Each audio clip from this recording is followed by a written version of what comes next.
Hello, नमस्कार, good afternoon. कैसे आप लोग? उम्मीद करता हूँ मस्त भी होंगे। अब तो हम अंतिम पड़ाव में, अंतिम दौर में, अंतिम चरणों में हैं। एक तो ऊर्जा परिवहन और एक सिंचाई। 1 घंटे का, 2 घंटे, 2-4 अगले इस वीक में, मतलब 5 घंटे का सिलेबस बचा है। 5 घंटे का इस वीक में हमें पूरा करना है। आ जाओ, तो आज हम बात करते हैं, अपना एक चैप्टर है जिसका नाम है ऊर्जा संसाधन। ऊर्जा संसाधन, ऊर्जा संसाधन वाले चैप्टर की बात करते हैं। ऊर्जा संसाधन का मतलब है वे विषय वस्तु जिनसे हमें ऊर्जा की प्राप्ति होती है। मतलब ऊर्जा संसाधन की बात करें, और ऊर्जा का मतलब क्या होता है कि वे विषय वस्तु जिनसे हमें ऊर्जा की प्राप्ति होती है, उनको कहा जाता है ऊर्जा संसाधन। और इस ऊर्जा संसाधन की बात करें तो सबसे पहली चीज यहाँ से आता है कि राजस्थान में ऊर्जा संसाधन, ऊर्जा का विकास, कि हमारे यहाँ पर राजस्थान में ऊर्जा का विकास कैसे हुआ, भाई किस प्रकार से ऊर्जा का विकास किया गया। बेसिकली यहाँ पर ऊर्जा का संबंध हम बात करेंगे, है ना भाई। यहाँ पर बेसिकली हम ऊर्जा का मतलब बात करेंगे, विद्युत की बात करेंगे। ऊर्जा का मतलब किसकी बात करेंगे? विद्युत की बात करेंगे। और इसी की बात यहाँ से आता है कि राजस्थान में इस विद्युत का विकास की बात करें, विद्युत के उत्पादन की बात करते हैं।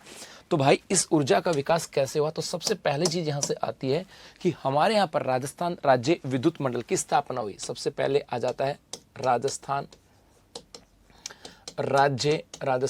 राज्य विद्युत मंडल आ जाता है। राजस्थान राज्य विद्युत मंडल की बात की जाती है। ये विजिबल है क्या?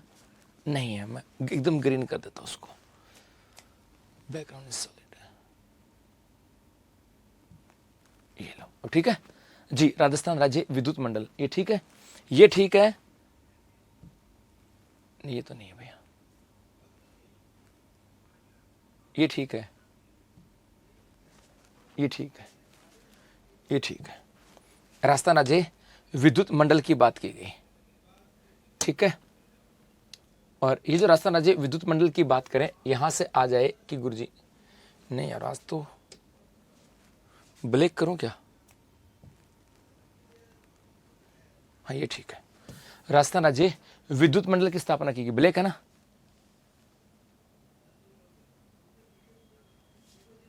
आ जाओ साहब, राजस्थान राज्य विद्युत मंडल की स्थापना हमारे यहां पर की गई सबसे पहले राजस्थान में। और इसी को लेकर के आता है, इसकी स्थापना कब की गई थी। एक तो आ जाए कि गुरुजी इसकी स्थापना कब की गई थी। इसकी स्थापना की गई थी आपके 1 जुलाई 1957 में। 1 जुलाई 1957 में इसकी स्थापना की गई।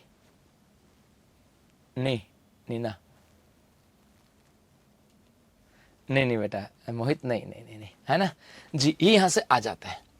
चलो, एक तो बात ये होगी। उसके बाद में हमारे यहां पर क्या हुआ, जो राजस्थान राज्य विद्युत मंडल था, इसका कार्य पूछा जाए कि भाई इसका कार्य क्या था। इसका कार्य था राज्य में विद्युत उत्पादन, उसका वितरण और एक उसका प्रसारण।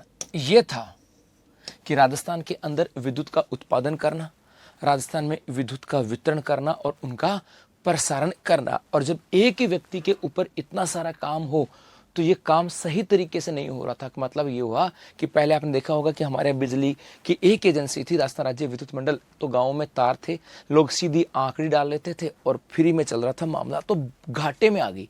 जब ये घाटे में आ गया, पूरा सिस्टम घाटे में आ गया, तो इस घाटे को सुधारने के लिए हमारे यहाँ पर राजस्थान राज्य विद्युत सुधार अधिनियम आया। तो उसके बाद में हमारे यहाँ पर आता है राजस्थान राज्य विद्युत सुधार अधिनियम। राजस्थान राज्य विद्युत सुधार अधिनियम आया वर्ष 1999 में। जी हाँ, राजस्थान राज्य विद्युत सुधार अधिनियम आया कब? 1999 में। और बेसिकली ये विद्युत सुधार अधिनियम की बात करें, ये लागू कब हुआ, तो ये लागू हुआ था आपके जून वर्ष 2000 के अंदर। ये लागू हुआ जून 2000 में। और इसने विद्युत सुधार की बात की। और इस विद्युत सुधार की बात करने के लिए इन्होंने क्या कहा? सिफारिश दी। इसने सिफारिश दी। और सिफारिश क्या दी? इसने कहा कि राजस्थान राज्य विद्युत मंडल को 5 इकाइयों में विभाजन, 5 इकाइयों में विभाजन की बात की, विभाजन, जी इसकी बात यहां पर की कि राजस्थान राज्य विद्युत मंडल को 5 इकाइयों में इसने बांटा। बहुत सारे आएंगे बेटा, ठीक है। अब कितनी इकाइयों में बांटा उसकी बात करें तो यहां पर आ जाएगा आपके राजस्थान राज्य विद्युत मंडल, और इस राजस्थान राज्य विद्युत मंडल को कितने भागों में बांटा? 5 भागों में बांटा। इसका क्या क्या बनाया, क्या क्या बनाया? एक राजस्थान राज्य, एक तो बनाया राजस्थान राज्य विद्युत उत्पादन निगम लिमिटेड, विद्युत उत्पादन निगम लिमिटेड, राजस्थान राज्य विद्युत उत्पादन निगम लिमिटेड की बात की। और ये है कहां पर? ये जयपुर के अंदर है, और इसकी स्थापना की गई आपके 19 जुलाई 2000 में।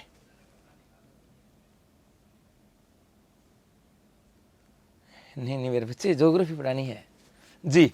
19 जुलाई 2000, 19 जुलाई 2000, 19 जुलाई 2000, देखते हैं नीमा, देखते हैं 19 जुलाई 2000। और ये काम क्या करेगा? ये राजस्थान में विद्युत उत्पादन का काम करता है। उसके बाद में हमारे यहाँ एक इकाई आई राजस्थान राज्य विद्युत प्रसारण निगम लिमिटेड, एक आई राजस्थान राज्य विद्युत प्रसारण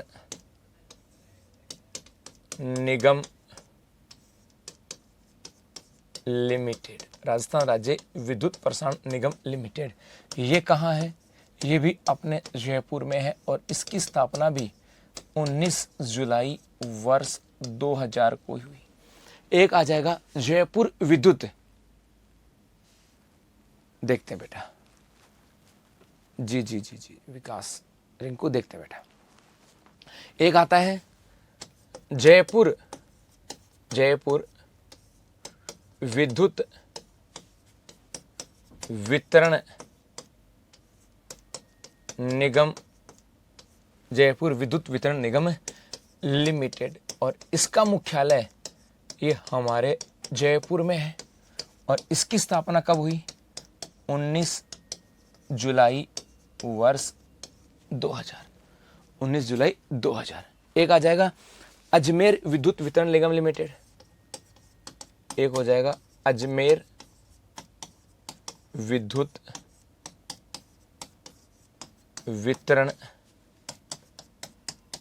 निगम लिमिटेड, और इसका मुख्यालय अजमेर में है। 19 जुलाई 2000। और एक यहां से आ जाएगा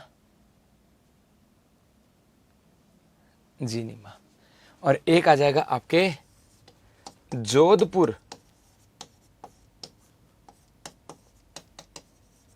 विद्युत वितरण निगम लिमिटेड, और इसका मुख्यालय जोधपुर, स्थापना 19 जुलाई 2000। सिलेबस कब तक हो जाएगा? इस वीक में हो जाएगा बेटा, ठीक है। यहां से आ जाते हैं, उसके बाद में थोड़ा सा आगे चलते हैं। उसके बाद में आता है गुरुजी, ये तो संसाधन ऊर्जा के विकास की बात हुई, तो एक आपके यहां से आता है ऊर्जा के संसाधन, कि जो ऊर्जा के संसाधन हैं उनका भी थोड़ा सा प्रकार बता दो साहब।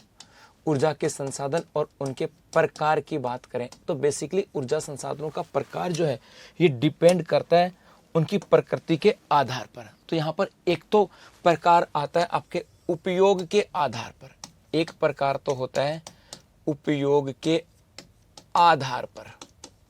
उपयोग के आधार पर का मतलब हुआ, एक तो हो जाएगा आपके जैसे परंपरागत और जी परमार, एक तो हो जाते हैं उपयोग के आधार पर, एक तो हो जाएंगे आपके परंपरागत। और परंपरागत का मतलब होता है कि वे ऊर्जा संसाधन जिनका उपयोग हम काफी सालों से कर रहे हैं। नहीं दी बेटा, कोई वैकेंसी की जानकारी नहीं दी। जैसे कोयला की बात करें, कोयला जैसे जल विद्युत, जल नदी परियोजना, जल नदी परियोजना, जैसे पेट्रोलियम पदार्थ, पेट्रोलियम पदार्थ, ये जो हैं इनकी बात करें, ये आपके परंपरागत हैं। और एक आ जाएंगे आपके गैर परंपरागत। गैर परंपरागत, गैर परंपरागत का मतलब है कि ये वो ऊर्जा के संसाधन हैं जो वर्तमान समय में तकनीकी विकास की वजह से संभव हो पाए, जैसे पवन ऊर्जा,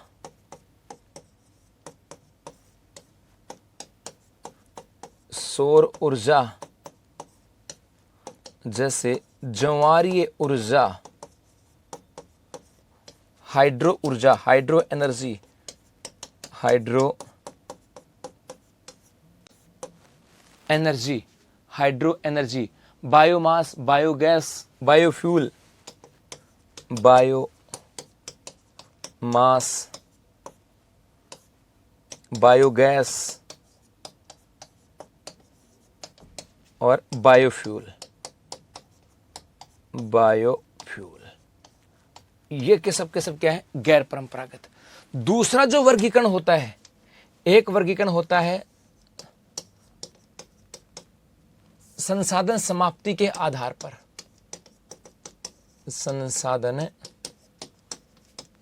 समाप्ति के आधार पर। इसका मतलब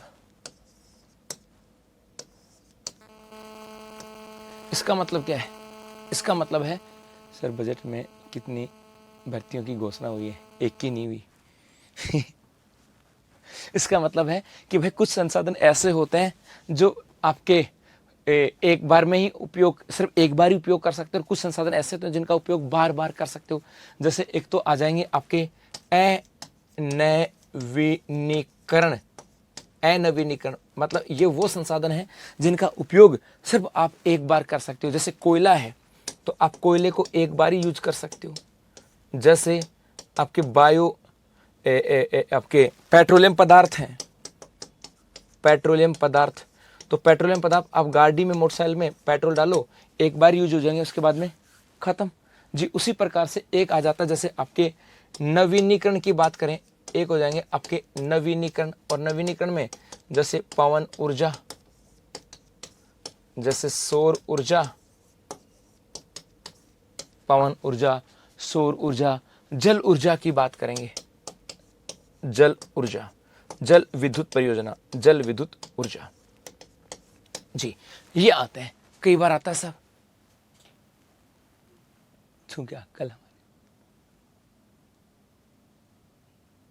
हाँ कल दिसू का बर्थडे था, तो क्या बोलना था बेटा, मैं भी नहीं मनाता, ठीक है। वो मैंने एक छोटा सा, मतलब वो होता है आजकल के ज़माने के साथ समय साथ, लेकिन मैं कोशिश कम ही करता हूँ। नहीं, हाँ दिसू का था जी जी, हमने घर पे ही उसको छोटी सी केक ला दिया, घर पे खा लिया, ठीक है। वो एक भतीजी थी ना, वो एडमिट थी, नहीं तो कुछ बड़े स्तर पे भी मनाते, तो ऐसा कर मैंने जी। चलो अब एक एक ऊर्जा संसाधनों की बात करते हैं। सबसे पहले हम बात करेंगे आपके पवन ऊर्जा की।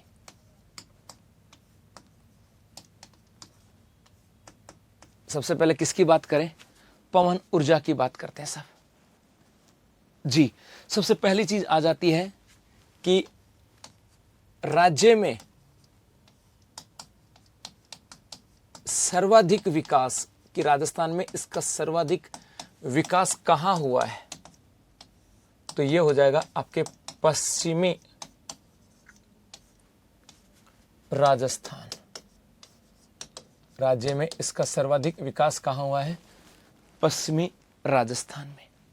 दूसरा आता है, राज्य में सर्वाधिक विकास जिला पूछा जाए, मतलब पश्चिमी राजस्थान, और पश्चिमी राजस्थान में भी पूछा जाए कहां, तो पश्चिमी राजस्थान में डिस्ट्रिक्ट हो जाएगा आपके जैसलमेर, यहां पर हुआ है। और इसीलिए इस जैसलमेर को क्या कहा जाता है? पंखुड़ियों का शहर। इसको हम क्या कहते हैं? पंखुड़ियों का शहर कहा जाता है।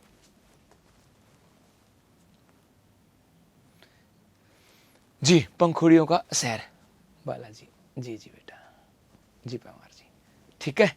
एक हमारे यहां से आ जाती है, इसी पवन ऊर्जा की बात करें तो आ जाएगी पवन ऊर्जा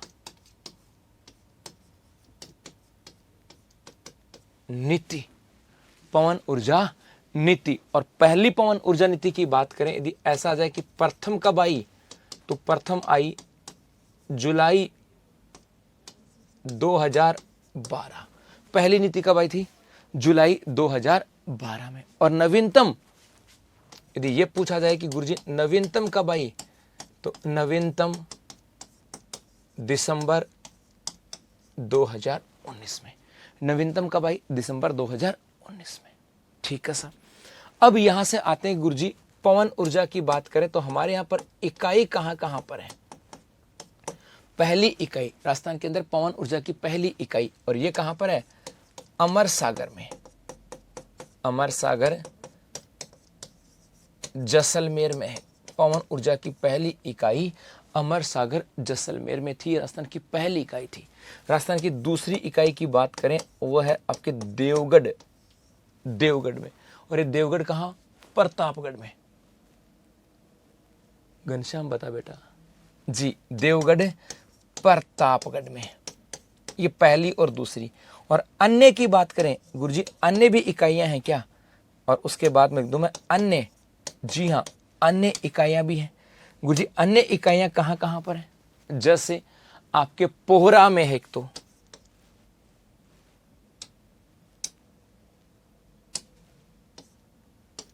पोहरा, और ये पोहरा कहां पर है? जैसलमेर। पोहरा जैसलमेर में। ऐसे मैं कह दूं अन्य बड़ा बाग, बड़ा बाग भी कहां? जैसलमेर। जैसे हंसुआ,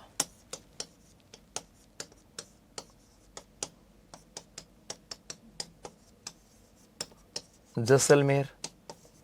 जैसे सोडा बंदन,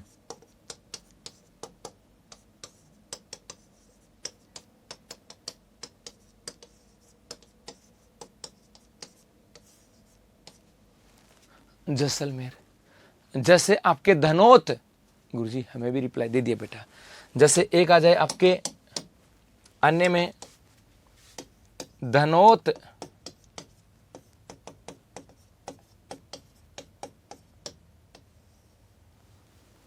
प्रतापगढ़। जैसे हर्ष,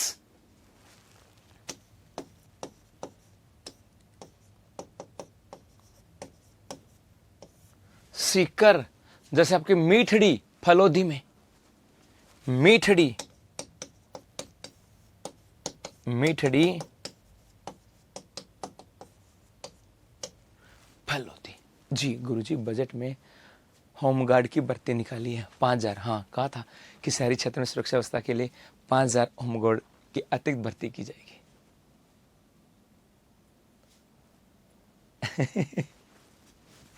जी ये हो गई पवन ऊर्जा, बस खत्म, इतना अक्सर।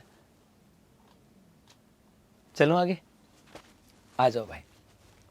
अब एक आती है आपके सौर ऊर्जा।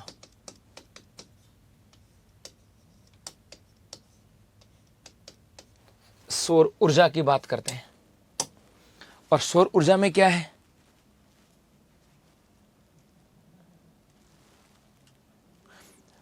एक मिनट बेटा, एक सेकंड, एक सेकंड।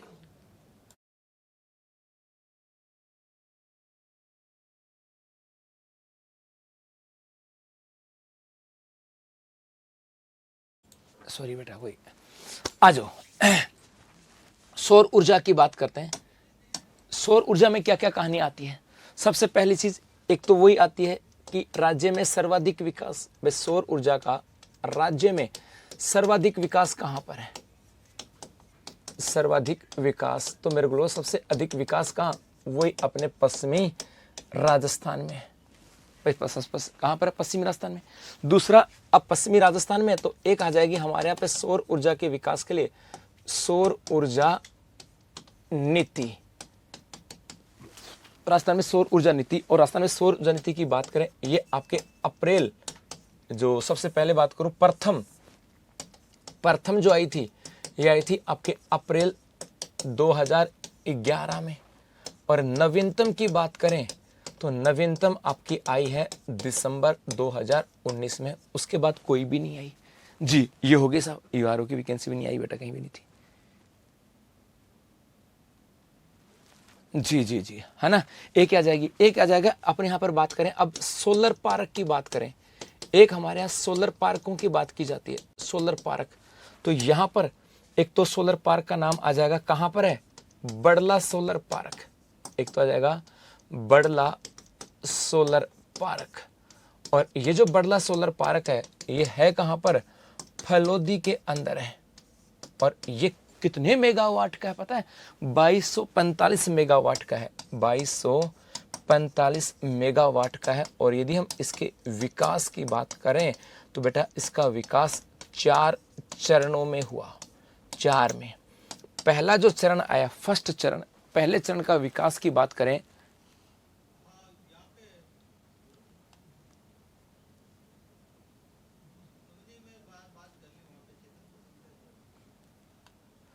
घनश्याम पता नहीं बेटा, जब भी चेक कर लेंगे, कर देंगे बेटा चेक, उसको चिंता मत कर। जी एक तो पहला चरण राजस्थान, पहला चरण किसने तैयार किया, राजस्थान, या ऐसे कहें Rajasthan solar park develop, Rajasthan solar park development limited, development limited, इसके द्वारा। दूसरा चरण ये भी राजस्थान सोलर पार्क डेवलपमेंट के द्वारा। तीसरा चरण IL&FS के द्वारा। और चौथा चरण अडानी ग्रुप के द्वारा। ये प्रश्न आ जाता कई बार कि 4 चरणों में विकास हुआ। पहला चरण Rajasthan solar park development limited, दूसरा चरण Rajasthan solar park development limited, तीसरा चरण IL&FS, ये कंपनी IL&FS, और चौथा चरण अडानी ग्रुप के द्वारा। जी एक तो ये हो गया सब राजस्थान में सोलर पार्क की बात करें। इसके अलावा और भी है क्या, बता सकता कोई सोलर पार्क यहाँ पर है, और बताओ देखो कोई सोलर पार्क है क्या। जी इसके अलावा जैसे एक आ जाएगा आपके नोक सोलर पार्क, नोक सोलर पार्क, ये कहां पर है, जैसलमेर में। नोक वाला कहां पर है, जैसलमेर में। और किसके द्वारा, राजस्थान सोलर पार्क, इसको तो रहने दो, खैर कोई जरूरत नहीं है। एक आ जाएगा आपके, एक हो जाएगा पोखरण फलोदी सोलर पार्क। जी एक हो जाएगा पुगल सोलर पार्क, और ये कहां पर है, बीकानेर में। और ये होगा आपके 2450 मेगावाट का, ये इंपॉर्टेंट है। और ये क्या होगा, सबसे बड़ा सोलर पार्क, सबसे बड़ा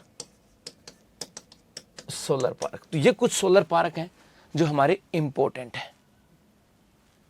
जी ठीक है, आ जाओ साहब। इसके अलावा और भी कुछ बातें आती हैं क्या, 100% आती हैं साहब।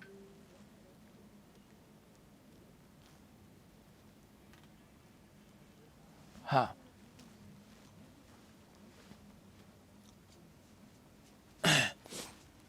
जी, इसी सौर ऊर्जा में एक दो बातें और आती हैं। एक आते जैसे आ जाए कि विश्व का सबसे बड़ा हाइड्रो पावर प्रोजेक्ट, हाइब्रिड, एक आता है विश्व का सबसे बड़ा हाइब्रिड पावर प्रोजेक्ट। गुरुजी इसका मतलब क्या है, ये हाइब्रिड का मतलब है कि एक पावर प्रोजेक्ट है, उसके अंदर सोलर और, बोलो ना बेटा, लेखराज क्या हो बेटा, राम राम भाई, राम राम लेखराज, राम राम राम राम राम राम राम राम। नहीं सर, इनकी स्थापना की बस लिखवा दो। नहीं बेटा, अरे नहीं, 1 साल नहीं हुआ ना, 1 साल में इनका निर्माण नहीं हुआ बेटा, 1 साल में नहीं हुआ जी, है ना। आ जाओ, तो विश्व का सबसे बड़ा हाइब्रिड पावर प्रोजेक्ट। हाइब्रिड का मतलब है कि एक जगह है पूरा, उसके अंदर पहले तो आपके पवन ऊर्जा की वो लगा दी, विंड लगा दी ऊंचे ऊंचे, और नीचे जगह जो खाली बचेगी वहां पे लगा दी आपके सोलर प्लेटें। तो उसको बोलते हैं हाइब्रिड पावर प्रोजेक्ट। और ये कहाँ, जैसलमेर के अंदर है। और ये कहाँ पर है, जैसलमेर के अंदर है साहब, जैसलमेर में। और किसके द्वारा लगाया गया, अडानी ग्रुप के द्वारा। ये अडानी ग्रुप के द्वारा लगाया गया, ये याद रखना साहब। एक आ जाए, यदि हम बात करें आपके यहाँ पर टिहरी हाइड्रो पावर प्रोजेक्ट का सोलर प्लांट, एक आ जाए हमारे यहाँ पर है टिहरी हाइड्रो पावर प्रोजेक्ट का सोलर प्लांट, जो आपके हिमाचल प्रदेश में टिहरी जो बांध है,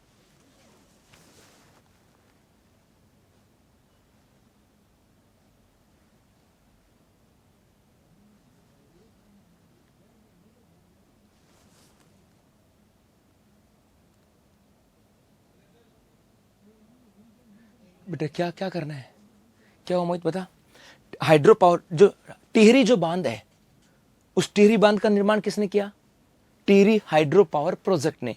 अब वहां से वो बिजली का उत्पादन करते हैं, बेचते हैं, जो पैसे आए उन्होंने अपना एक सोलर प्लांट भी लगा दिया। और ये सोलर प्लांट कहां लगा रहे हैं, जैसलमेर और बीकानेर में। एक आ जाए यहां से राज्य की प्रथम 100 किलोवाट की, राज्य की प्रथम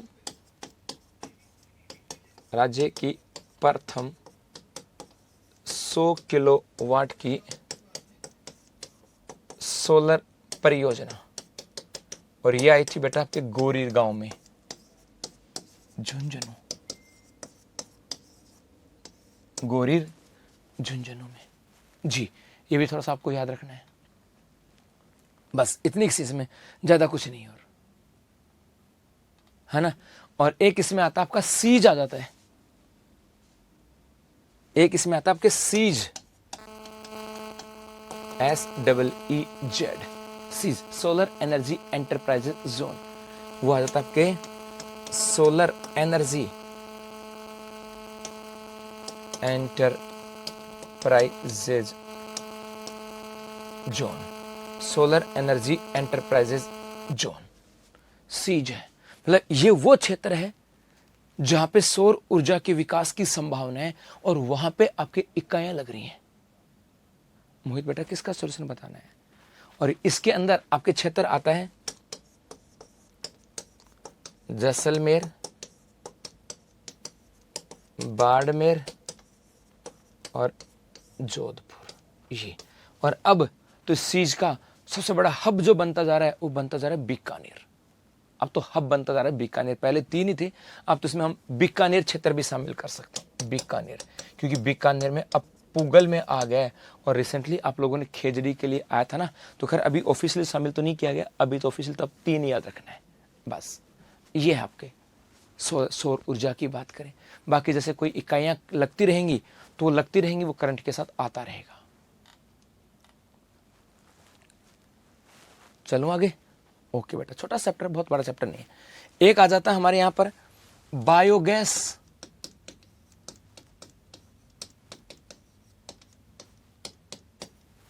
बायोगैस ये क्या है। बायोगैस की बात करें तो इसका मतलब है गोबर से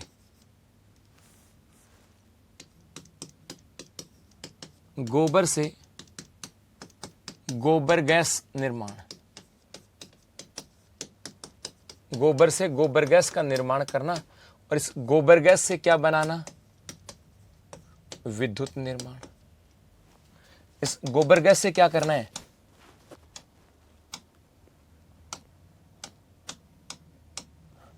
गोबर गैस। और ये इस गोबर गैस से क्या करना है, विद्युत निर्माण। ये आप क्या जाएगी, बायोगैस। और बायोगैस की बात करें तो हमारे यहां पर, अपने यहां पर सबसे बड़ी इकाई आ जाएगी, वो आ जाएगी राज्य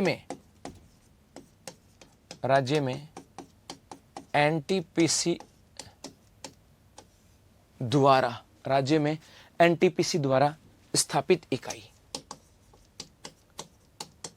स्थापित इकाई। और ये कहां है, सांचौर में जालोर। असल में अभी बायोगैस का एक सबसे बड़ा इकाई जो है, या पहली इकाई कह दें, वो आपके सांचौर जालोर में आई है। बस इतना ही है। एक बायोमास आता है, एक आता है बायोमास, और ये क्या है? तो घरेलू व कृषि अपशिष्ट से विद्युत उत्पादन। जी, ये लो साहब, मतलब अपने घर में कोई अवशिष्ट रह जाता है या खेत में जो अपना भूसी वगैरह रह जाते हैं, उससे विद्युत का उत्पादन करना, वो आपके क्या है? बायोमास है। और इसकी इकाइयों की बात करें गुरुजी, इसकी इकाई तो एक तो है पदमपुर में, पदमपुर पड़ता है आपके गंगानगर में। बेटा सबकी स्थिति खराब है, सबकी स्थिति खराब है। जियो का नेटवर्क खराब चल रहा है बेटा। कचरे से बिजली बनाने का संयंत्र भी जयपुर में भी आया है। हाँ, अभी लगाया, थोड़े दिन पहले लगाया। जी बेटा, हाँ, तो ये इकाइयां तो स्थापित तो होती रहेंगी। जैसे एक खेड़ली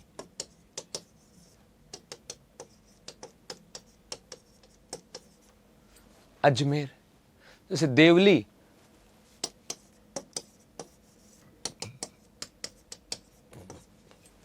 टोंक, बालोतरा, एक प्रॉपर बालोतरा में ही है। हाँ, एक रामगंज मंडी कोटा, रामगंज मंडी कोटा यहां पर है। बस उतार लो इसको।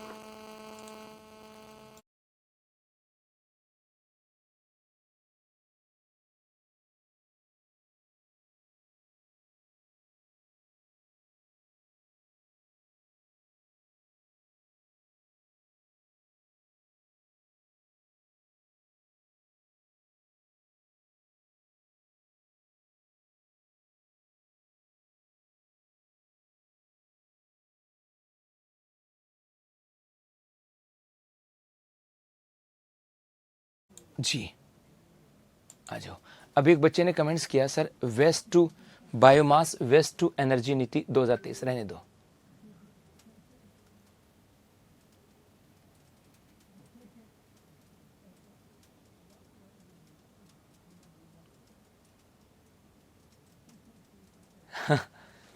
पवार जी समझ सकता हूं, लेकिन उससे बाहर भी आना है। ठीक है जी, आ जाओ। आगे चलें, आगे चलते हैं। एक सेकंड, आगे कहां चले?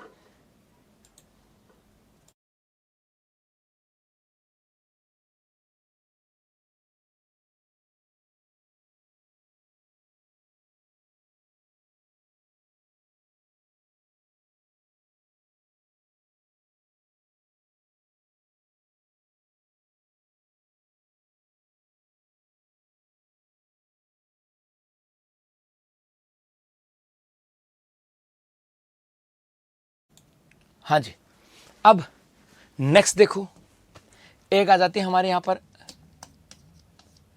नदी घाटी परियोजना। एक नदी घाटी परियोजना आती है। नदी घाटी परियोजना मतलब नदियों पे बांध बना दिया और वहां से विद्युत का उत्पादन किया जाता है। और ये नदी घाटी परियोजनाएं अलग अलग तरीके की हैं। जी कैसी?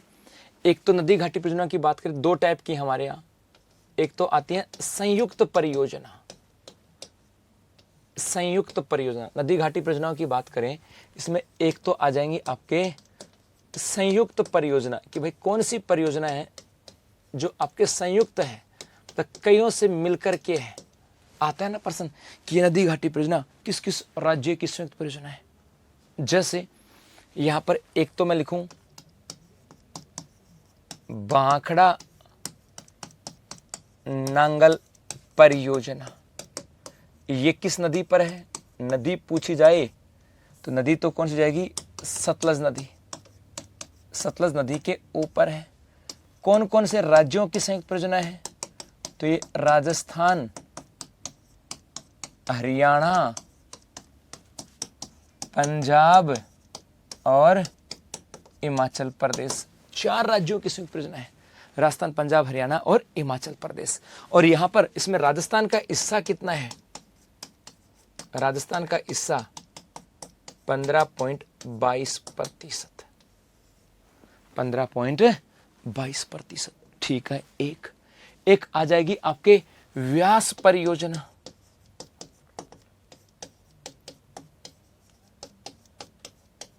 जी, व्यास परियोजना की बात करें, ये किस नदी के ऊपर है और किस किस की है? तो ये आ जाएगी नदी हो जाएगी आपके व्यास नदी के ऊपर है। और ये भी 4 राज्यों की संयुक्त परियोजना है।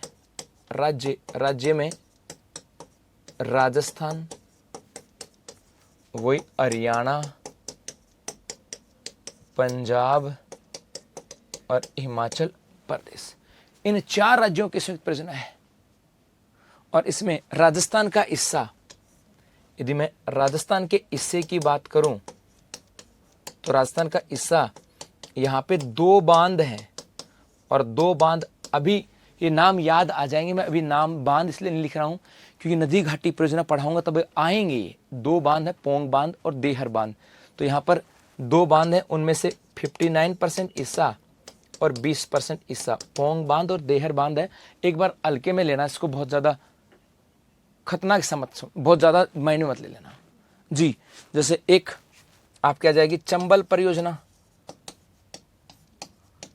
अब चंबल परियोजना में नदी भी नहीं लिख रहा हूं मैं, राजस्थान प्लस एमपी की परियोजना है, 50-50 की भागीदारी की। बस नदी लिख दूं कि चंबल नदी, तो कॉपी भरने से कोई मतलब नहीं है। ठीक है।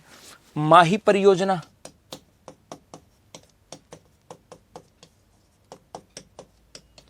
और माही परियोजना की बात करें तो इसके अंदर आपके 21 किसकी है? राजस्थान प्लस एमपी या गुजरात? राजस्थान प्लस गुजरात। और इसमें राजस्थान की बात करें तो विद्युत की बात कर रहा हूं मैं। विद्युत में राजस्थान का हिस्सा पता कितना आता है? 100%। सिंचाई की बात नहीं कर रहा हूं मैं जी। ये है संयुक्त परियोजना में। और आ जाएंगे, जैसे आपके यहां पे लिखता हूं मैं, और नाम याद रखना, राज्य भी लिखने की जरूरत नहीं है। दोहली, लेकिन छोड़ो, पर ठीक है। 1 2 3 4, 1-2 नाम कहता हूं। जैसे दोहली गंगा परियोजना है, दोहली गंगा परियोजना, इसमें भी राजस्थान का हिस्सा है। वैसे ये है कहां पर? उत्तराखंड में है। सलाल परियोजना, जो कि हमारे जम्मू कश्मीर में, इसमें भी राजस्थान का हिस्सा है। दुलहस्ती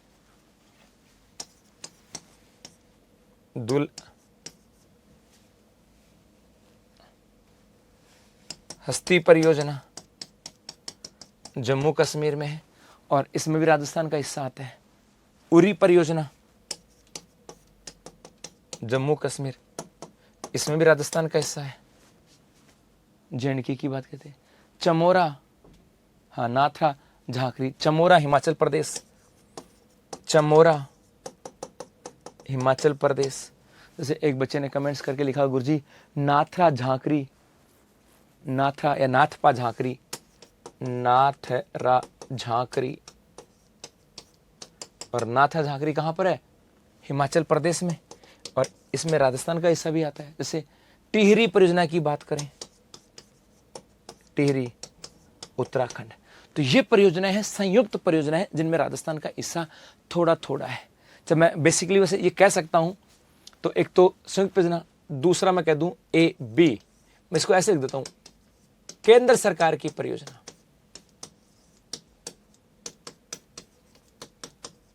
वो ये हो जाएंगे, ये केंद्र सरकार के लिख देता हूं मैं भाई। ये तो संयुक्त परियोजना है 4, और ये भारत सरकार के, मतलब इनमें तो पैसे किसके लगे? 1 2 3 4, इनमें तो जो राज्य लिखे हैं इनके पैसे लगे हैं। इनमें पैसे किसके लगे हैं? भारत सरकार के, है ना। इनमें पैसा किसका लगा? भारत सरकार का। और भारत सरकार यहां से विद्युत उत्पादन करती है और वो राज्यों को बेचती है और राज्य खरीदते हैं और बदले में पैसे चुकाते हैं। जी पवार बेटा, चीजें तो एक समय के साथ चीजें बदलती हैं। एक दिन तो समझता हूँ, एक दिन में नहीं होता चेंजेस भाई। जैसे आपने तो बड़ी मम्मा खोई है, जैसे कई बार होता ना कि इतने बड़े तो हो गए, मेरी बात का अलग अर्थ मत ले लेना, समझाने के लिए है। अलग अर्थ बिल्कुल भी नहीं लेना बेटा। जैसे हम लोग सपोज करो हमारे घर में कोई पालतू जानवर भी रहता है, मैं दूसरी तरीके से ले लेता हूँ भाई साहब।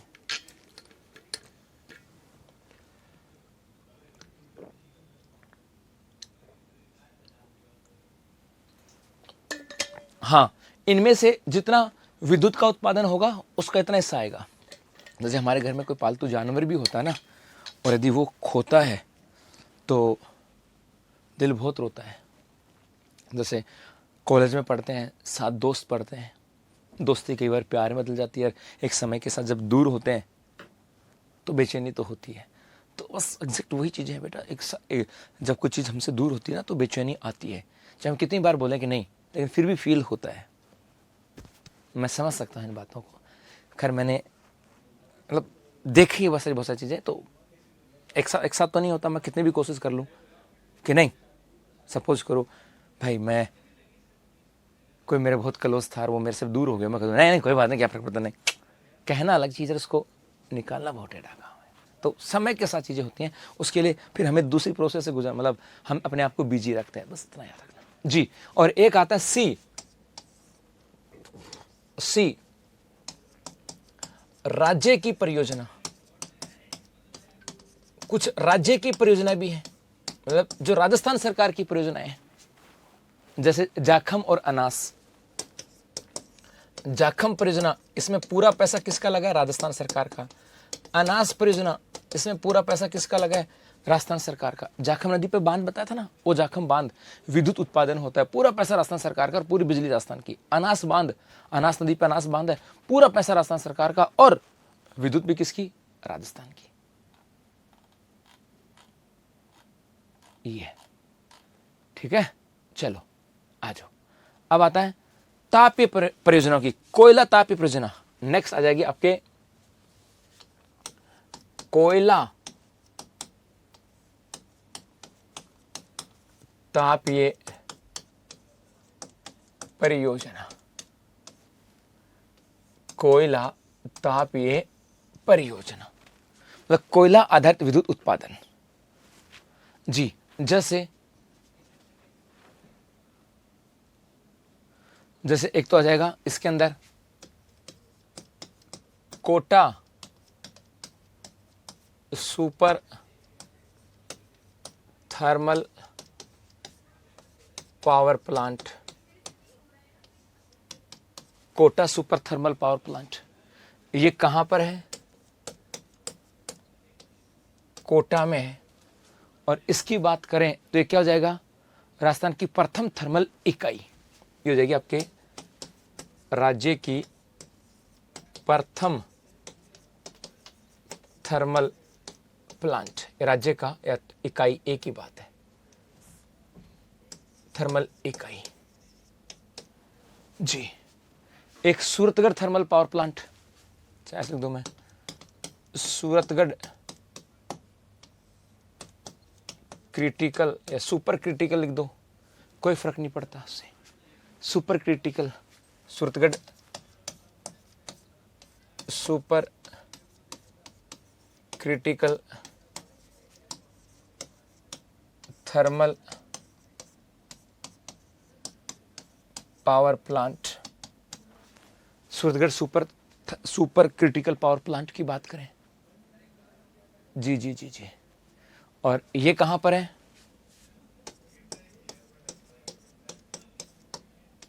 सूरतगढ़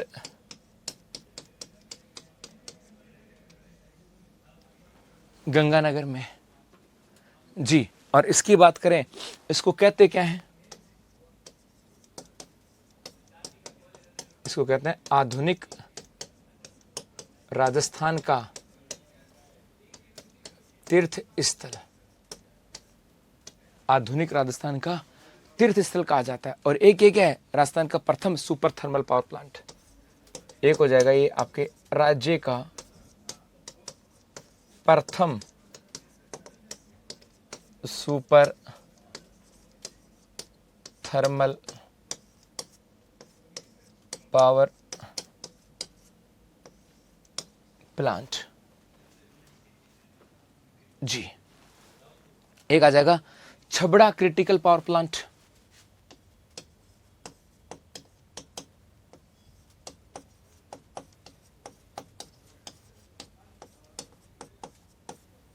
मतलब ये छबड़ा में है। ये कहां पर है? छबड़ा बारा में। एक छबड़ा बारा में है पावर प्लांट भाई, है साहब। और इसकी बात करें, ये क्या है? राजस्थान का प्रथम क्रिटिकल पावर प्लांट। ये जो है ये आपका है राजस्थान का प्रथम क्रिटिकल पावर प्लांट।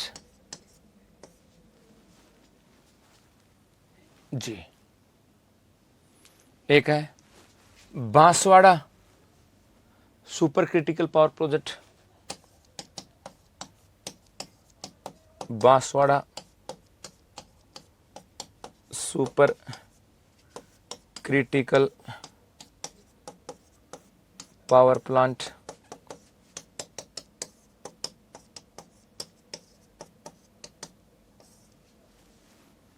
बांसवाड़ा, हाँ परिवहन का टॉपिक कराएंगे बेटा। जैसे इसके अलावा आपके 2-3 बीकानेर में है। बीकानेर में कौन सा? एक तो नेवली पावर प्लांट है, नेवली की। एक हडला है, हाडला पावर प्लांट। इसी बीकानेर में एक और है आपका गूढ़ा, गूढ़ा पावर प्लांट बीकानेर में है ये। जी, एक आपके जैसे बीकानेर, बाड़मेर में भी है।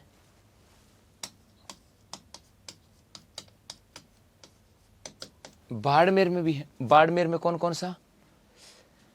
एक तो भादेसर, भादेसर पावर प्लांट, भादेसर पावर प्लांट। एक कपूरडी पावर प्लांट,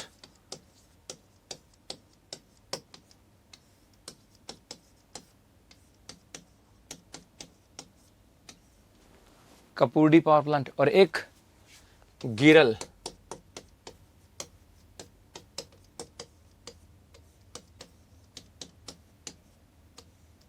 गिरल पावर प्लांट। और ये गिरल कहां पर है? सर जी बीकानेर लिख दिया, अच्छा सॉरी, बाड़मेर।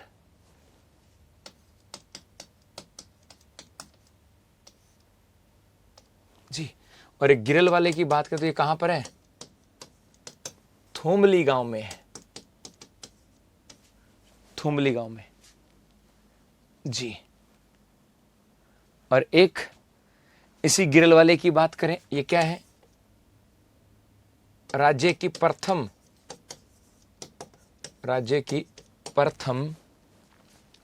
गैसीकरण लिग्नाइट पावर परियोजना।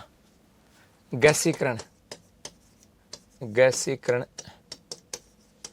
लिग्नाइट पावर परियोजना। इसका मतलब है कि सामान्यतः कोयला है और उस कोयले से विद्युत का उत्पादन होता है, लेकिन इस गिरल में पता क्या होता है? कोयला है और उस कोयले से पहले पानी को गैस में बदला जाता है और फिर गैस से टरबाइन घुमा करके विद्युत का उत्पादन किया जाता है। तो गैसीकरण लिग्नाइट परियोजना की बात करें, वो ये है प्राकृतिक गैस परियोजना या विद्युत परियोजना। कोई आगे थे गुरु जी इस चक्कर में। जी, सबसे पहले नंबर एक अंता गैस परियोजना, सबको पता है। और पता क्या है, एग्जाम में आती है। अंता गैस परियोजना कहां पर है? बारा में है। कहां? अंता। और अंता कहां पड़ी है? बारा के अंदर है भाई साहब। इसकी बात करें, ये जो अंता गैस परियोजना है, ये हमारे राजस्थान की प्रथम गैस परियोजना है, राजस्थान की पहली गैस परियोजना है। और याद रखना, एनटीपीसी की परियोजना, मतलब ये किसकी परियोजना है? एनटीपीसी की परियोजना है, अर्थात नेशनल थर्मल पावर कॉरपोरेशन। 9 राज्यों की संयुक्त परियोजना। किसने ज्ञान दे दिया? ये एनटीपीसी ने स्थापित की है, कोई 9 राज्यों की नहीं है, एनटीपीसी के द्वारा स्थापित है। 1989 के अंदर एनटीपीसी ने स्थापित की थी, कोई 9 राज्यों की नहीं है। और यदि किसी ने 9 राज्य बताए तो गलत बता दिया आपको जी। उसके बाद में नंबर 2 की बात करें, नंबर 2 आ जाता है आपके रामगढ़ गैस परियोजना। और रामगढ़ गैस परियोजना की बात करें तो ये हमारे जैसलमेर में है, ये हमारे जैसलमेर में है। और इसकी बात करें तो आ जाएगा कि यह राजस्थान सरकार द्वारा स्थापित परियोजना है, स्थापित प्रथम परियोजना। राजस्थान सरकार के द्वारा स्थापित प्रथम जो गैस परियोजना की बात करें वो कौन सी है? रामगढ़ गैस परियोजना। और इसके अलावा एक आ जाती है आपके नंबर 3 की बात करें, धौलपुर गैस परियोजना। एक आ जाएगी आपके धौलपुर गैस परियोजना। कहाँ? धौलपुर में। बस राजस्थान में गैस परियोजनाओं की बात करें तो यही आती है जी भाई। उसके बाद में एक और आती है सब आपके आणविक ऊर्जा की बात करेंगे। एक आती है आपके आणविक ऊर्जा की, हमारे यहाँ आणविक ऊर्जा को लेकर के कौन कौन सी है? आणविक ऊर्जा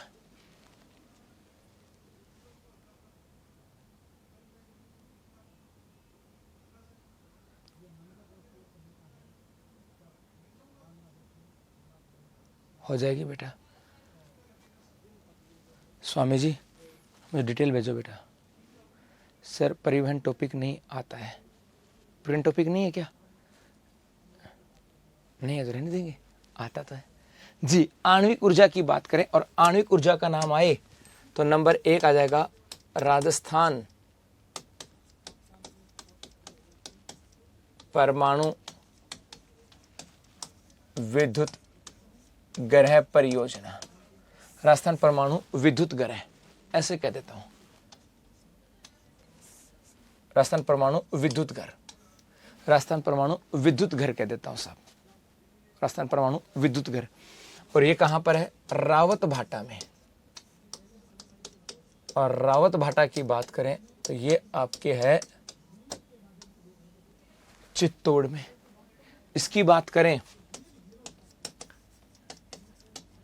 इसकी स्थापना 1965 में की गई थी। और स्थापना करने में यदि किसी के सहयोग की बात करें तो ये सहयोग था कनाडा, एक देश है कनाडा, और उस कनाडा के सहयोग से जी स्वामी जी, है ना।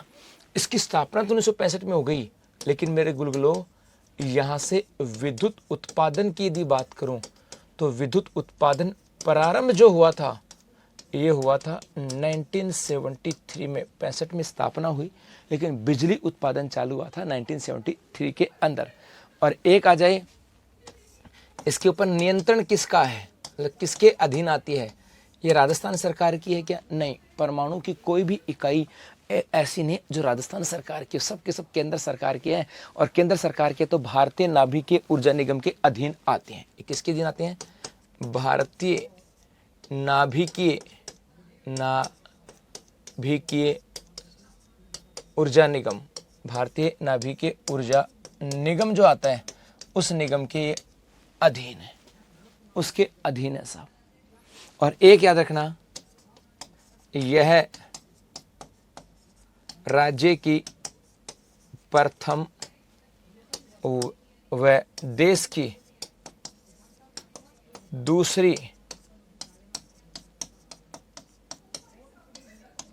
परमाणु इकाई है, परमाणु इकाई है। दिया हुआ तो कराएंगे बेटा जी, इतना याद रखना, ठीक है। एक यहां से मुझे याद नहीं आ रहा, वर्तमान में कितनी इकाइयों से, वर्तमान में इकाई, वर्तमान में यहां पर कितनी इकाइयां कार्यरत हैं, वर्तमान में कितनी इकाइयां हैं वो मुझे याद नहीं आ रहा। करंट अफेयर्स में मैंने पढ़ाया भी था, किसी को याद है क्या? शायद 7 वर्तमान में इकाई कितनी है? 8 इकाई है, 8 इकाई है साहब। कितनी इकाई है? 8। और इस 8 में आ जाएगा उत्पादन सिर्फ 7 इकाइयों से। 8 ही है ना? 8 हो गई बेटा, ना 6 नहीं, 8 हो गई हैं, 8 हो गई हैं इकाइयां, 8 हैं, 8 इकाइयां हैं। शायद अब थोड़े दिन में शायद 8वीं इकाई से भी विद्युत उत्पादन प्रारंभ होने वाला है। नमस्ते। और दूसरा आ जाएगा यहां पर माही परमाणु विद्युत घर, ये आपके नापला बांसवाड़ा में है। इसका शिलान्यास कर दिया गया, तिथि पता है? इसका शिलान्यास हो गया है, तिथि पता है? प्रधानमंत्री आए थे, शिलान्यास प्रधानमंत्री आए थे, पीएम आए थे। बताओ, दिखा मुझे, 1 मिनट।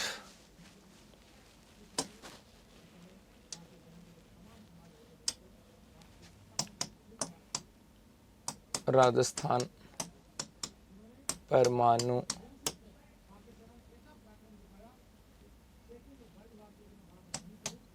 विद्युत घर से 8 यूनिट से उत्पादन प्रारंभ।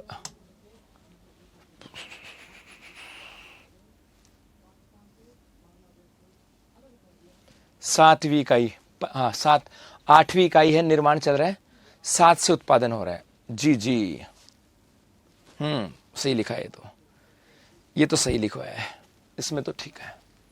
अब माही परमाणु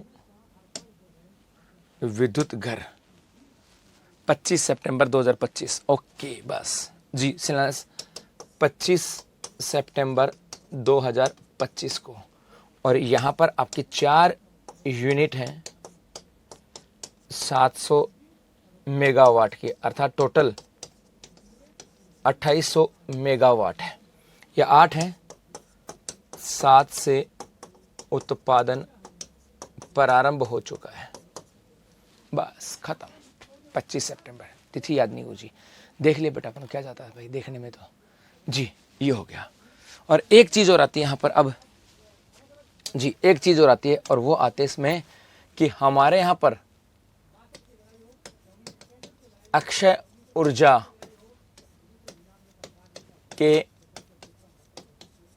विकास के प्रयास, कि राजस्थान में अक्षय ऊर्जा के विकास के लिए प्रयास। अक्षय ऊर्जा का मतलब है ऐसी ऊर्जा जो कभी खत्म नहीं होती, और उस ऊर्जा के विकास के लिए हमारे यहाँ पर क्या किया गया जी? पहाड़िया जी, पांड्या जी,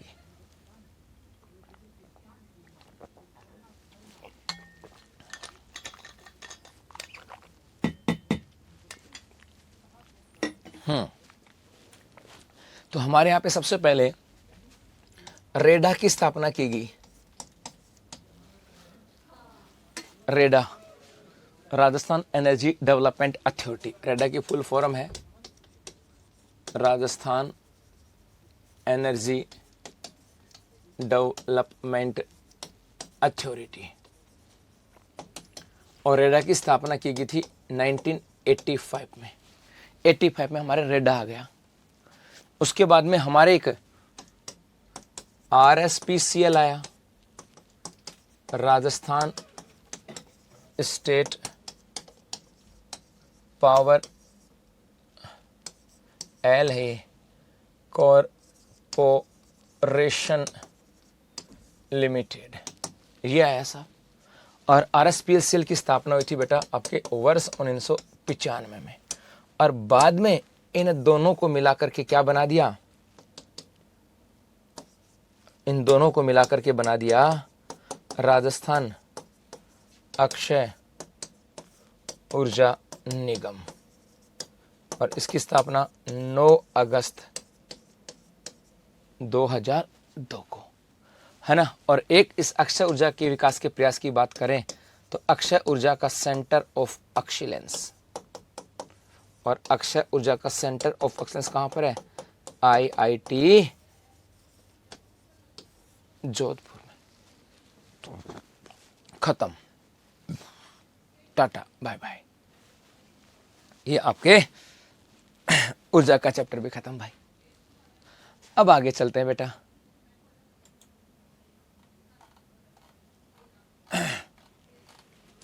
चलें आगे, ओके। अब अगला चैप्टर है आपके, और उस चैप्टर का नाम है आपके परिवहन।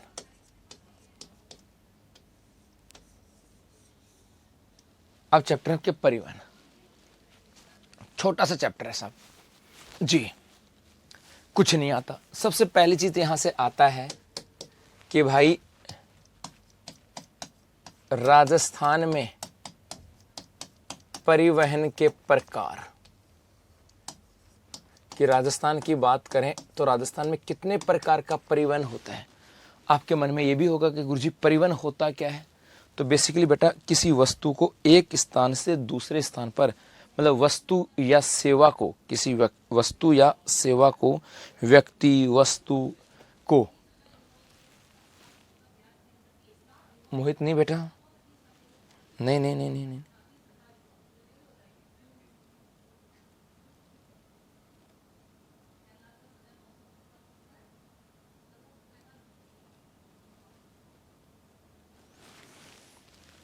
नहीं भाई जी, है ना। तो परिवहन मतलब वस्तु, भाई किसी चीज को इधर उधर ले जाना क्या कहता है, परिवहन। मतलब अब वो प्रकार, अब ले जाने वाले प्रकार कौन कौन से हैं।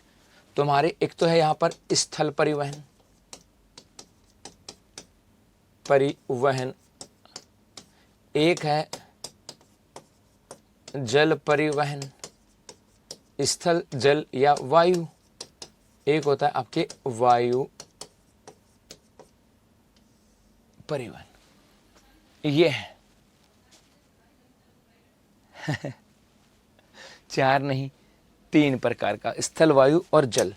यहां से देखो स्थल परिवहन में आपका रेल परिवहन स्थल परिवहन है, आपका सड़क परिवहन ये भी आपके क्या है, स्थल परिवहन है, और एक पाइपलाइन, पाइपलाइन परिवहन। भाई पाइपलाइन से भी तो चीजें इधर उधर ले जाते हैं। पानी को कैसे लेके जाते हैं, पाइपलाइन से। सड़क रेल वायु और पाइपलाइन, क्यों, जल भी तो है, हैं? सड़क रेल पाइपलाइन, फिर वायु कहाँ जाएगा और जल कहाँ जाएगा। इस जल परिवहन में आपको एक ही लाइन याद रखनी है। इसको कहाँ जाओगे भाई, क्या कर रहे हो।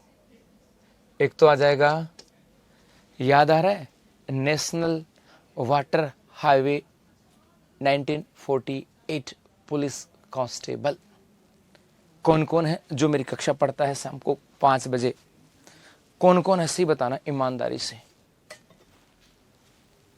सही बताना ईमानदारी से भाई। ऐसा कोई बच्चा जो 5 क्लास पढ़ता है।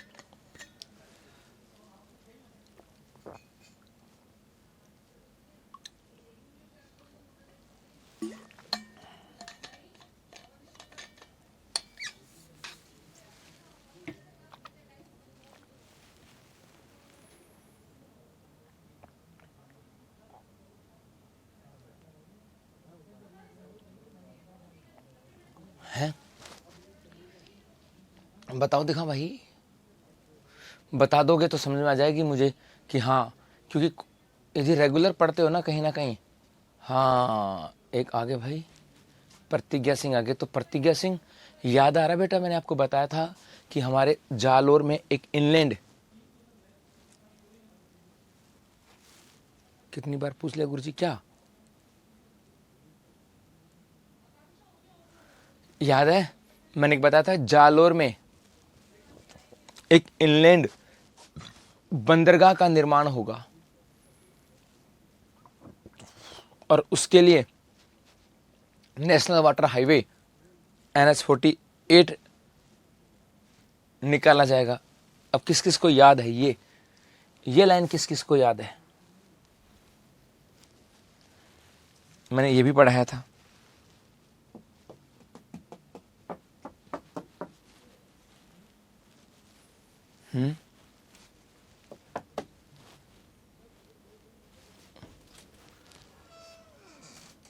रिमोट ले गया उठा के जी। तो हमारे एक तो इसमें आ जाएगा कि नदी जल परिवहन संभावना पूछी जाए तो चंबल नदी है कि राजस्थान की कौन सी नदी है जिसमें नदी में जल परिवहन की संभावना है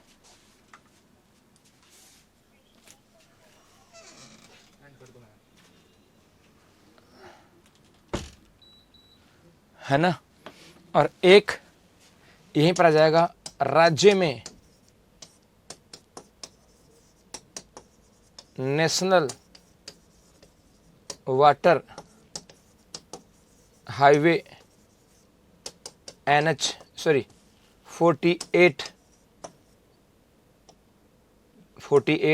जो जालोर को जोड़ेगा। अब आधे और शायद ये पुलिस कांस्टेबल में पर्सन भी आया था। समुद्र में कैसे पता लगता है कहाँ जाना है, पता लगता है ऐसा।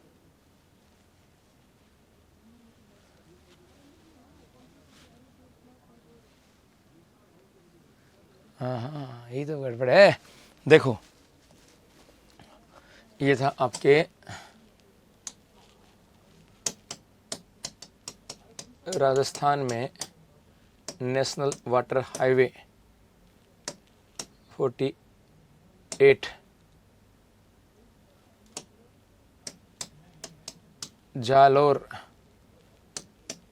इन हिंदी, अंग्रेजी हमारे कम समझ में आती है।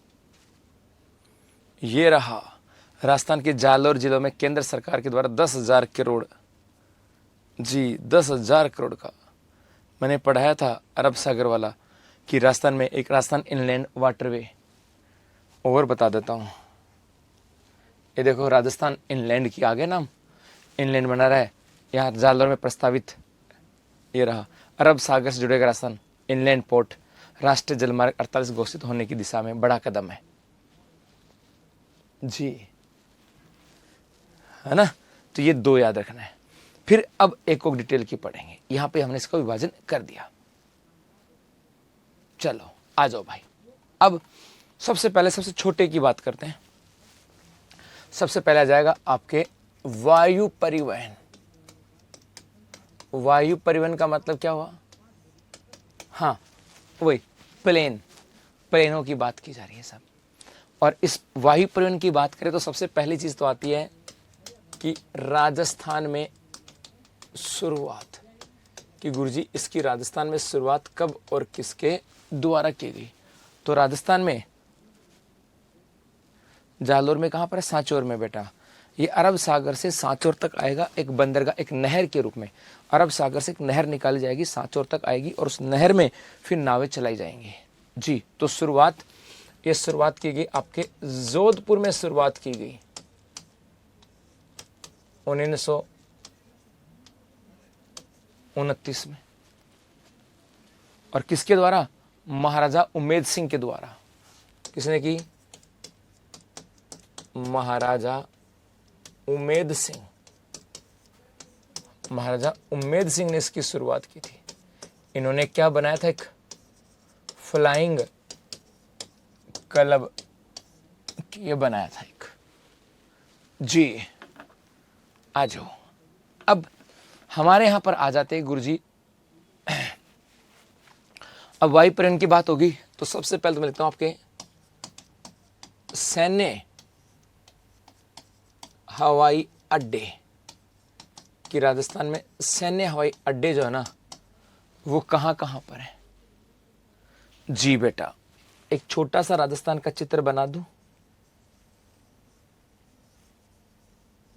बना दिया। और इस राजस्थान में सैन्य हवाई अड्डे कहाँ कहाँ? सांचौर से मेरे घर से 40 किलोमीटर दूर है, मैं सांचौर से ही हूँ। ओके प्रजापत जी। जी भाई, अब गुरुजी कौन कौन से सैन्य हवाई अड्डे हैं हमारे यहाँ? जैसे लिखता हूं मैं, एक तो सूरतगढ़ हवाई अड्डा, सबके सब सैन्य हवाई अड्डे हैं ये। और ये कहां पर है? सूरतगढ़ गंगानगर में। सूरतगढ़ गंगानगर में।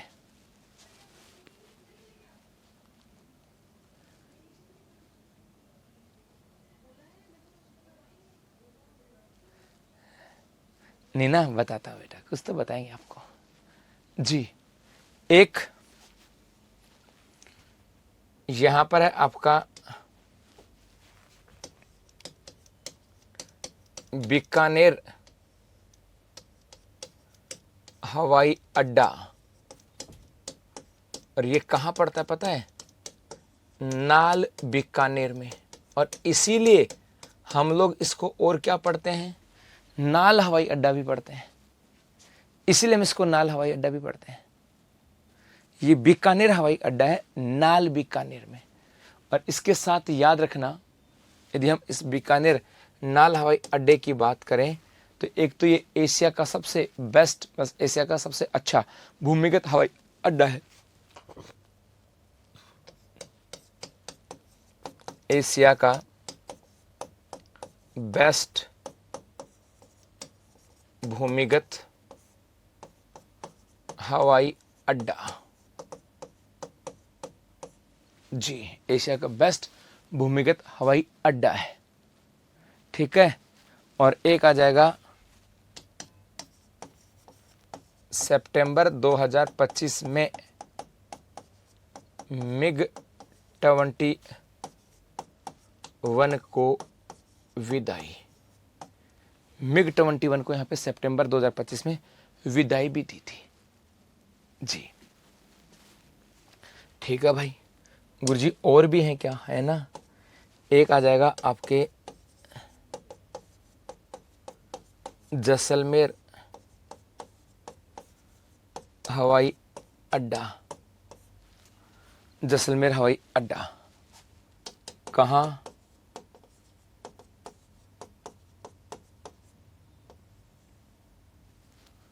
जैसलमेर में। और भी है क्या? और भी है। कौन सा?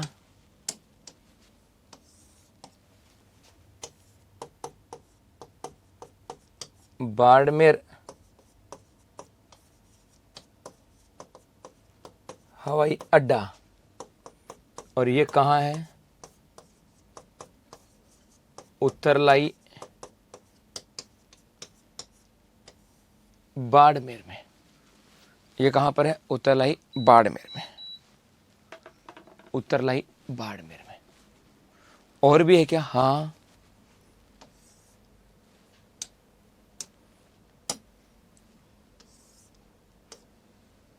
एक है आपके फलोदी हवाई अड्डा। और ये कहाँ पर है? फलोदी में। और उसके बाद एक है आपके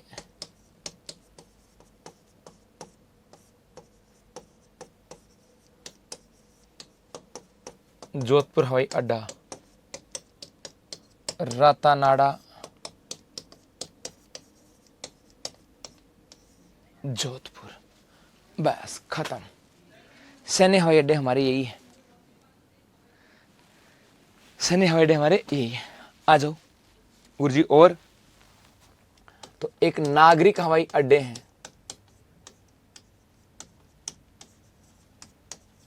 नागरिक हवाई अड्डे का मतलब है ये वो हवाई अड्डे हैं जहां पर फ्लाइट जो उड़ती हैं उसमें कोई भी आम नागरिक बैठ सकता है, बाकी में नहीं। सेना वाले में तो सिर्फ सेना ही यूज करती है, हमारे काम का नहीं है।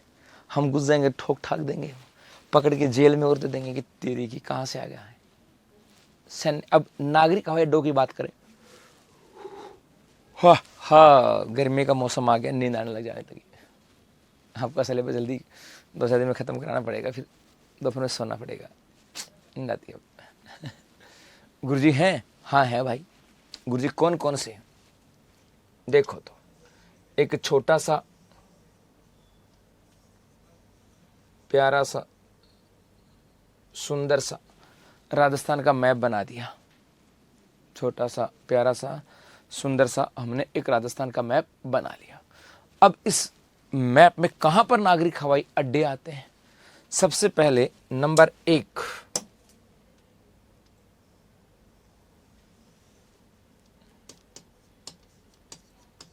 जयपुर अंतर्राष्ट्रीय हवाई अड्डा। जयपुर अंतर्राष्ट्रीय हवाई अड्डा। हाँ पवार, नींद आती है यार। जयपुर अंतर्राष्ट्रीय हवाई अड्डा, इसकी बात करें गुरुजी, इसकी कुछ विशेषता है क्या? है ना। पहली चीज, राजस्थान का प्रथम अंतर्राष्ट्रीय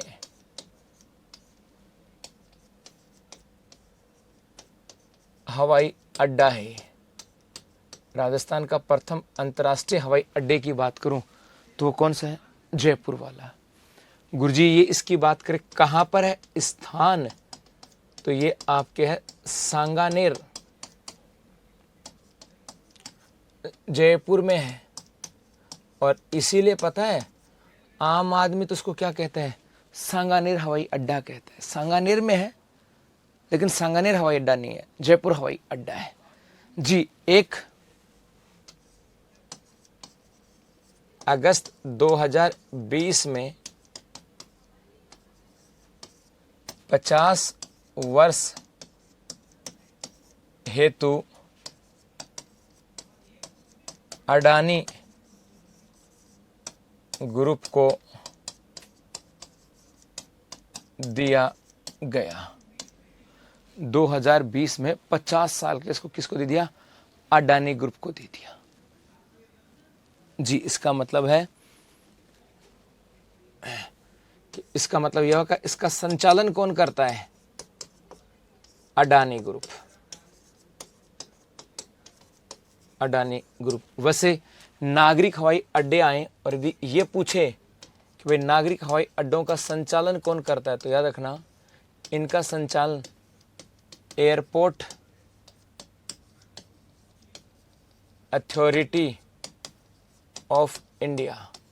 नागरिक हवाई अड्डों का संचालन कौन करता है? एयरपोर्ट अथॉरिटी ऑफ इंडिया करती है। एयरपोर्ट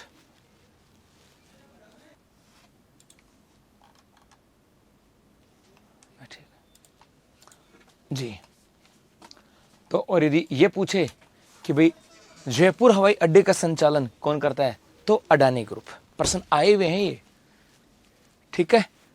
चलो एक तो ये हो गया। उसके बाद में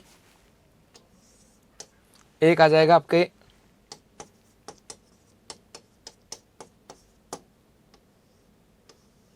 किशनगढ़ हवाई अड्डा। अरे अब पता है आप अपनी क्लास में एक बच्चा ऐसा है, मैं एक बार इंडिया बुल में मूवी देखने गया था। मैं इंडिया बुल में एक यहाँ एक मॉल है इंडिया बुल क्लास में, उसमें मूवी देखने गया था। तो एक बच्चा मिल गया, गुरुजी ये वो हरिराम प्रजापत नाम उसका ना, हरिराम है ना, हरिराम प्रजापत। तो उसने कहा गुरुजी आप तो टिकट ले लो, मैं आपको बैठा दूंगा। तो पीछे वो खाली पड़ा था तो पीछे बैठा दिया आराम से मुझे। तो कह रहा सर मैं पहचाने मैं वही हूँ और अब मैं लाइब्रेरी जाकर के पढ़ता हूँ। बहुत बढ़िया बेटा जी। किशनगढ़ हवाई अड्डा ये कहाँ है? किशनगढ़ अजमेर में। किशनगढ़ अजमेर में, ठीक है जी। और एक इसी किशनगढ़ हवाई अड्डे की बात करें, यहीं पर आपके क्या है, पायलट ट्रेनिंग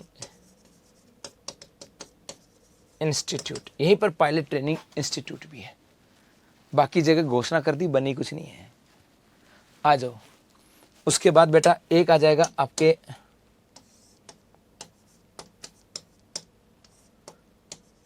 कोटा हवाई अड्डा। ये कहाँ, कोटा में। क्या बात है, सही बताओ। एक बच्चा कह रहा सर, शुभम जांगड़ी कह रहा सर महेंद्र गोयल सर ने करंट अफेयर्स के लिए आपके लिए बोला है। Thank you Mahendra ji. हाँ नहीं, महेंद्र जी अच्छा पढ़ाते हैं जी। कोटा हवाई अड्डा, कोटा में, ठीक है गुरुजी। और भी है, एक है महाराणा प्रताप, है ना भाई, कोटा बूंदी होगा ना सर, कोटा जहांगीर जी कह देना कि नरेंद्र सर बात कर रहे थे। महाराणा प्रताप हवाई अड्डा,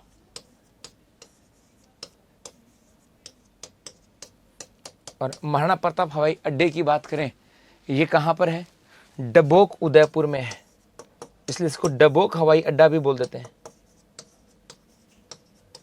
इसको और क्या बोलते हैं, डबोक भी बोल देते हैं जी। और एक याद रखना, यहां बच्चों के लिए चिल्ड्रेन पार्क बनाया गया है।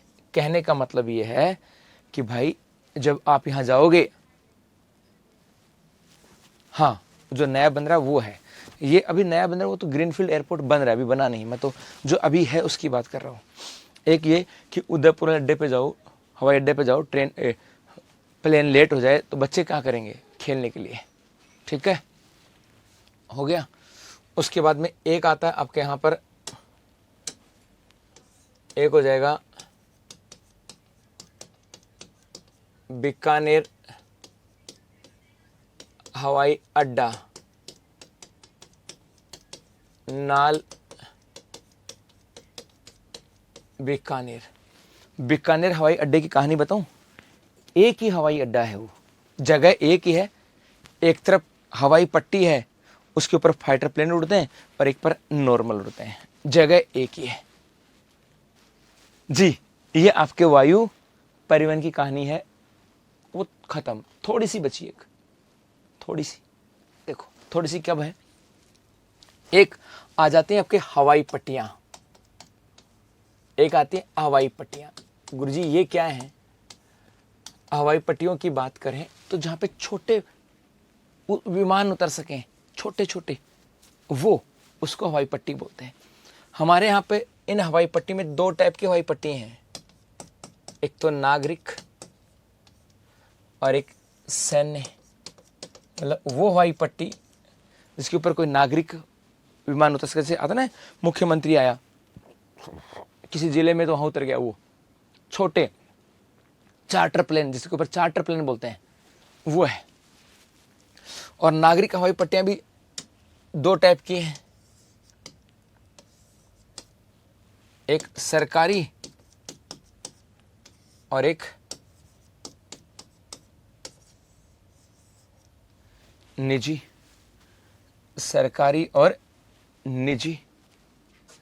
सरकारी की बात करें तो इनको तो भूल जाओ, बहुत सारी हैं, मैं निजी बता देता हूं। एक तो है पिलानी झुंझुनू में, एक तो पिलानी झुंझुनू में है, और ये किसके द्वारा संचालित है, बिरला ग्रुप। जो बिरला ग्रुप है उसके द्वारा पिलानी झुंझुनू में अपनी निजी हवाई पट्टी बना रखी है। एक आपके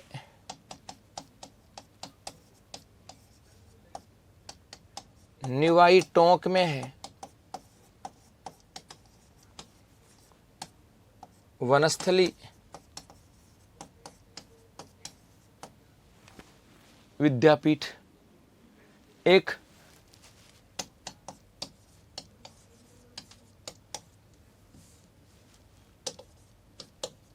कांकरोली राजसमंद में है, जेके ग्रुप की, और एक 12 में है,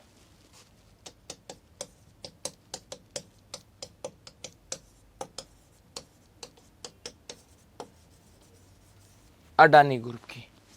और सैन्य हवाई पट्टियों की बात करें तो हमारे यहां पर एक सैन्य हवाई पट्टी की बात करें, वो कहां पर है, तो यह आपके है बाखासर, शाहगढ़ बाड़मेर में। पढ़ा है ना आप लोगों ने। और यहां पर कौन सा एनएच है, NH 925A, NH 925A, ये NH यहां पर है, इसके ऊपर है, ठीक है। ये सब चीजें हैं। तो ये आपके यहां से हम लोगों ने वायु परिवहन को पूरा कर लिया कि भाई हमारे यहाँ पर जल परिवहन का प्रकार की बात कर ली, जल परिवहन की संभावनाओं की बात कर ली, वायु परिवहन की शुरुआत की बात कर ली। इसके अलावा हम लोगों ने नागरिक हवाई अड्डों की बात कर ली, सैन्य हवाई अड्डों की बात कर ली, और साथ साथ हवाई पट्टियों की। अभी एक और था इसके ऊपर, अभी कोई फाइटर प्लेन उतरे थे क्या, सुखोई, हाल ही में सुखोई फाइटर प्लेन व हरक्यूलस प्लेन उतरे थे।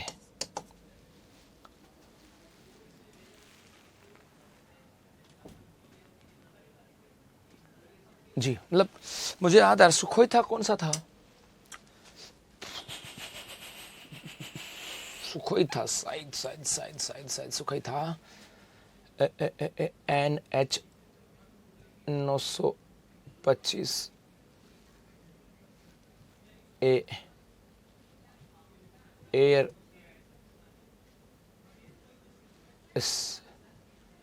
ट्रिप पर आए fighter plane, fighter in Hindi अभी था, हाँ ये रहा, सदी याद आ रहा है, ये तो आया था पहले C-130J, ये तो पहले पर्सन आया हुआ एक बार, पटवार में था, किसमें था, मैं लिख दूं यहाँ पर, इसके ऊपर प्लेन कौन कौन से उतरे थे, तो 2021 में तो C-130J, हाँ 2021 में तो हरक्यूलस C-130J ये उतरा था, और शायद आया हुआ ना पर्सन आया था ना, और अभी शायद सुखोई उतरा था, मुझे याद आ रहा है, लिखा था, और सुखोई और तेजस, जी, सुखोई और तेजस, कुछ और भी है क्या, जी, क्योंकि सितंबर में इसका उद्घाटन किया था, और जी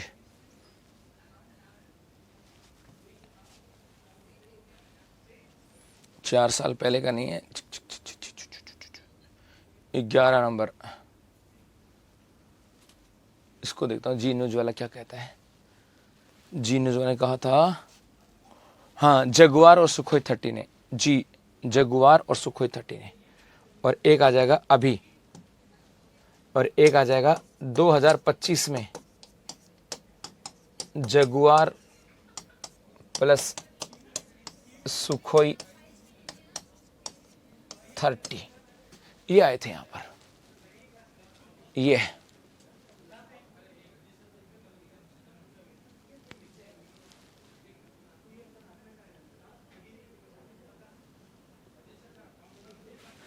इतना ही नहीं है, अगली बार ज्योग्राफी पढ़ोगे तो नया डाटा मिलेगा, चीज़ें बदल जाएंगी।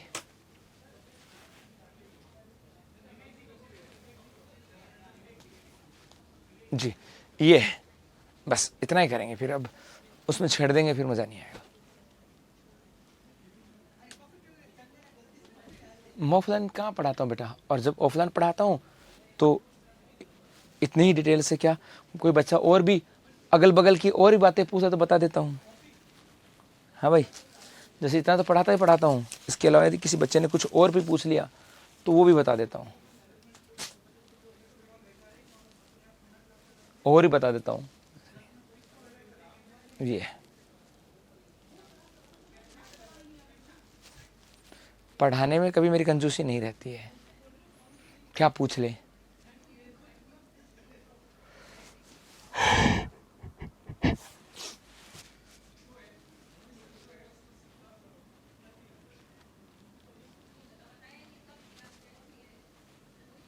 बताओ, यहाँ तक कोई दिक्कत हो तो बताओ।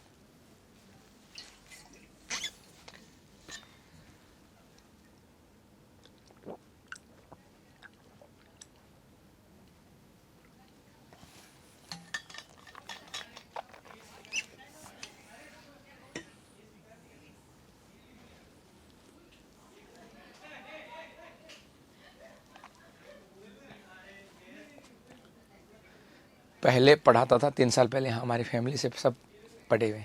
हमें पहले ऑफलाइन पढ़ाता था, मोस्टली साल भर पहले भी पढ़ाता था, साल भर पहले भी एक क्लास लेने जाता था। अब तो मैं तो ऑफलाइन में ही क्लास नहीं है, अब ऑफलाइन में, अब आपको संडे को ऑफलाइन मेरी क्लास होगी। जो आप लोग बजट की बात कर रहे थे ना, तो ओके स्वामी जी,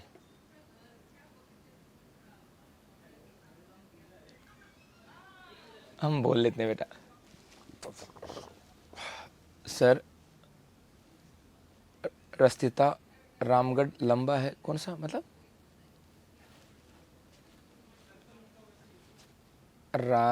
राजमगढ़ लंबा है, कौन सा मतलब क्या? राष्ट्रीय राजमार्ग लंबा है, कौन सा है? प्रगट सिंह उस पर तो आएंगे बेटा, अभी तो पढ़ा ही नहीं मैंने। सर जी, मैंने भी आपसे ऑफलाइन पढ़ा है। ओके, पढ़ा है गमिती जी? हाँ, 23 में पढ़ा होगा। आप लोग जो कह रहे थे ना मुझे कि सर नया बजट आया उसको पढ़ा दो, तो संडे को शायद मैं 4-5 घंटे की ऑफलाइन में कक्षा लेने जाऊंगा। फर्स्ट ग्रेड है, सेकंड ग्रेड है, एसआई और आरएस, चारों बैच हैं, उनको बजट पढ़ा रहा हूँ और उसको यूट्यूब पे भी लाइव करूँगा, तो आप वो बजट पढ़ सकते हो आराम से जी। और उस बजट के अंदर जितनी बातें आएंगी वो सब, हो सकता है 2 क्लास हो जाएं, लेकिन मोस्टली 4 घंटे में हो जाएगा, इतना बहुत लंबी चौड़ी कहानी नहीं है भाई, मुझे लिखवाना और उसके बारे में डिटेल बतानी है, ठीक है? तो अभी के लिए इतना ही, धन्यवाद।